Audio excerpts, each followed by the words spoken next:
آج ورما صاحب کا جو Pakistan federal union of journalist کے صدر تھے، جنرل ضیاء الحق کے دور میں جب ان کو جیل میں ڈالا گیا تو وہاں پر انہوں نے بات کی تھی.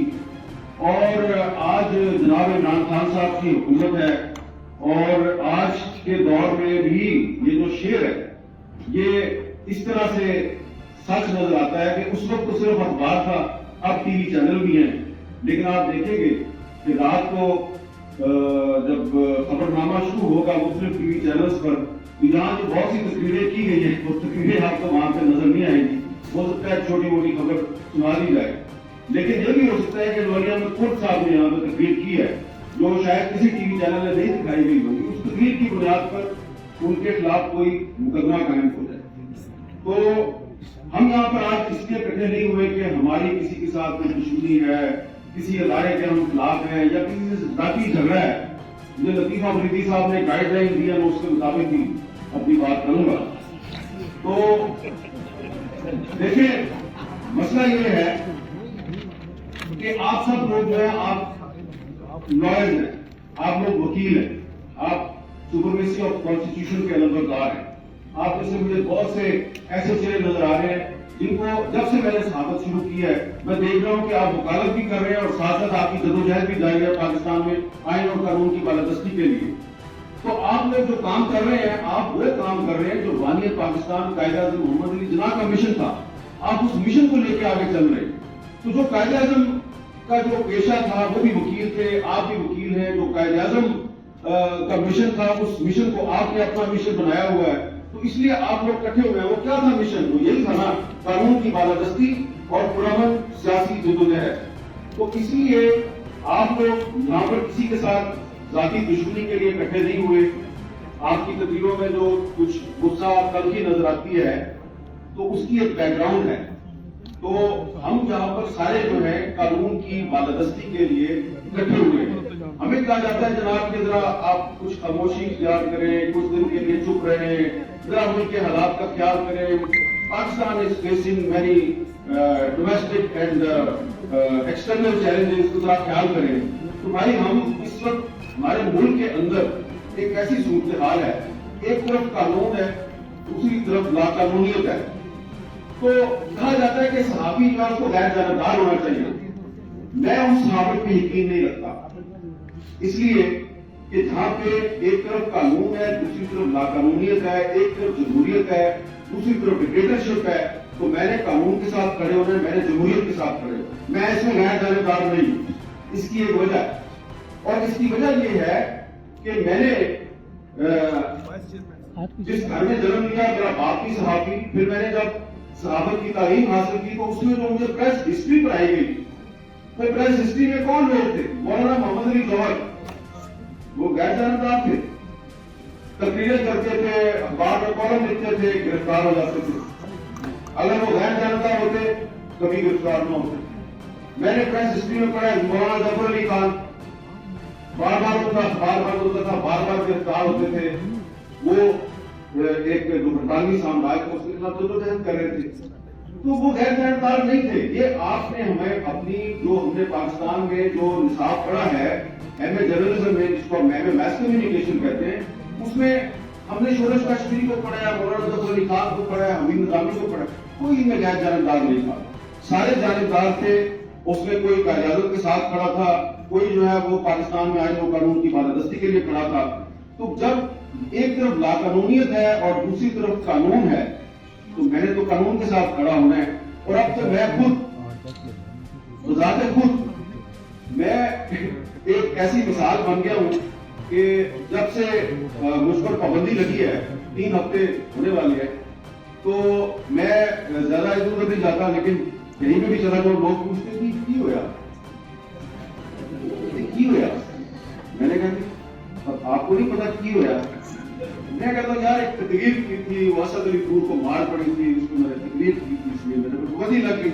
انہوں نے کہا پابندی لگی ہے، تقریر تو آپ نے پریس کلب کے باہر کی تھی، پابندی آپ کو ٹی وی چینل پہ لگا دی. اچھا یہ کسی کورٹ کا آرڈر ہے؟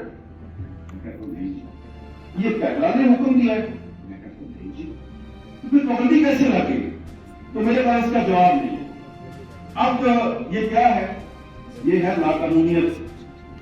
کہ آپ نے پابندی لگا دی لیکن اس کا کوئی ریٹن آرڈر کہیں سے نہیں ہے, کسی کورٹ کا آرڈر نہیں ہے. تو اب کیا ہوں میں حامد میر اس وقت کیا ہے؟ سینسرشپ کی ایک چلتی پھرتی جیتی جاگتی مثال. اور میں اس مثال کے طور پر جب آپ کے سامنے کھڑا ہوں تو مجھے کہا جائے گا کہ ذرا خیال سے بولنا نہیں. میں خیال سے بولوں گا, یہی کہہ رہا ہوں کہ بھائی میں آئین اور قانون کی بالادستی پہ یقین رکھتا ہوں. جو بھی میرے ساتھ کر رہا ہے آئین اور قانون کے مطابق کرو. اور اگر آپ صحافیوں کو جو مار پڑتی ہے, تشدد کا نشانہ بنایا جاتا ہے, وکیل جان کو اغوا کیا جاتا ہے, افسار عالم کو گولی مار دی جاتی ہے, اصل ٹور کے گھر میں گھس کے اس کو مارا جاتا ہے, تو اگر ہم یہ مطالبہ کرتے ہیں کہ ملزمان کو گرفتار کرو تو آپ گرفتار کرتے ہیں, آپ کیوں نہیں گرفتار کرتے؟ گرفتار جب ملزمان گرفتار نہیں ہوتے کہتے ہیں اچھا وہ لڑکی کے بھائی نے مارا تھا. میں اس صورتحال میں نہیں جاتا, میں صرف یہ کہوں گا کہ جب 2007 کا یہاں بہت ذکر ہوا, 2007 کی لائر موومنٹ کا یہاں بہت ذکر ہوا, 2007 کی لائر موومنٹ میں آپ کے پاس سوشل میڈیا کی طاقت نہیں تھی, لیکن اس کے باوجود جیسا کہ یہاں پہ بتایا گیا کہ محدود وسائل کے باوجود آپ لوگوں نے ایک تحریک چلائی اور آپ کی تحریک نے بہت سی کامیابیاں حاصل کی. تو آج تو صورتحال مختلف ہے. اب جو 2007 کی جو بات ہوتی ہے تو کسی نے کہا کہ اس وقت حالات جو وہ مشرف کے معاشرہ سے بھی زیادہ تشویشناک ہیں. اس وقت میرے پہ صرف ٹی وی چینل پر پابندی لگی تھی, میں اخبار میں لکھتا تھا, لیکن اب کوئی پاکستان میں پرویز مشرف نہیں ہے, جناب عمران خان صاحب کی حکومت ہے, میرے پہ ٹی وی پر بھی پابندی ہے, اخبار میں بھی لکھنے پر پابندی ہے. تو آپ دیکھ لیں کہ صورتحال کیا ہے. اچھا, اس وقت عمران خان صاحب نے وہ لائر موومنٹ کے حامی تھے. وہ جب ان پر پابندی لگی تو جو P F U J R I U J جو ہے وہ سڑکوں پر ہمارے شو کرایا کرتی تھی, وہ وہاں پر آتے تھے اور ایسے موقع لہرا کے کہتے تھے اگر میں وزیر اعظم بن گیا تو پاکستان میں صحافت آزاد ہوگی. تو اب آپ وزیر اعظم بن چکے ہیں اور سینسرشپ کی جیتی جاگتی مثال جو ہے وہ آپ سے مطالبہ کر رہا ہے کہ پاکستان میں صحافیوں پر جو پابندیاں لگ رہی ہیں, جو جوڈیشری اور دیگر جو ہیومن رائٹس ایکٹیوسٹ ہیں ان کے ساتھ جو ہو رہا ہے اس کو بند کیا جائے. مجھے جو تقریر میں نے کی تھی جس کی وجہ سے پابندی لگی, اس تقریر پر میرے کچھ ساتھیوں نے کہا کہ یار اس میں آپ کا لہجہ بڑا غلط تھا, تو وہ جو تلخی ہے اس پہ معذرت کر لو.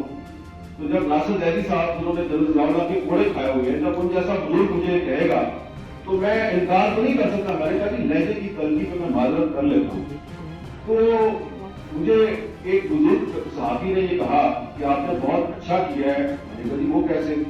انہوں نے کہا آپ نے یہ ثابت کر دیا ہے کہ ایک سویلین جو ہے وہ صرف اپنے لہجے کی تلخی پہ معذرت کر لیتا ہے, لیکن پرویز مشرف آئین بھی توڑ دے کبھی معذرت نہیں کرتا. یہ فرق ہے. تو ہم نے آج یہاں پہ جو بھی یہاں پہ جو گفتگو ہوئی ہے اور آگے ہم نے جو بھی کرنا ہے وہ اس طریقے سے کرنا ہے کہ جو قائد اعظم کا راستہ ہے ہم اس راستے پر چلتے رہیں.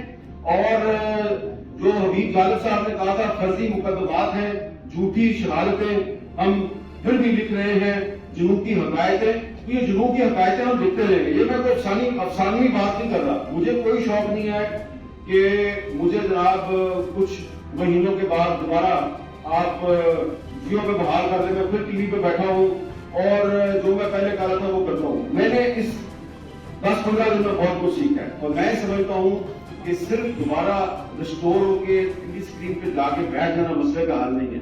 مسئلے کا حل وہ ہے جو یہاں پہ آج تقریروں میں بیان کیا گیا اور جو آپ کی ریزولوشن میں آئے گا وہ ہے اصل راستہ. اس پر چلتے ہوئے بے شک 6 مہینے, سال, 2 سال, 3 سال کے لیے جو ہے نا ہم پر پابندی رہے, ہمیں پابندی قبول ہے, لیکن ایک دفعہ اب یہ جو پابندیاں آپ نے لگائی ہیں یہ پابندیاں ہم نے ختم کروانی ہے. خاص طور پہ یہ جو پاکستان میڈیا ڈیولپمنٹ اتھارٹی کے نام سے جو بل لایا گیا ہے, اس بل کے حوالے سے بڑی بات ہوئی ہے.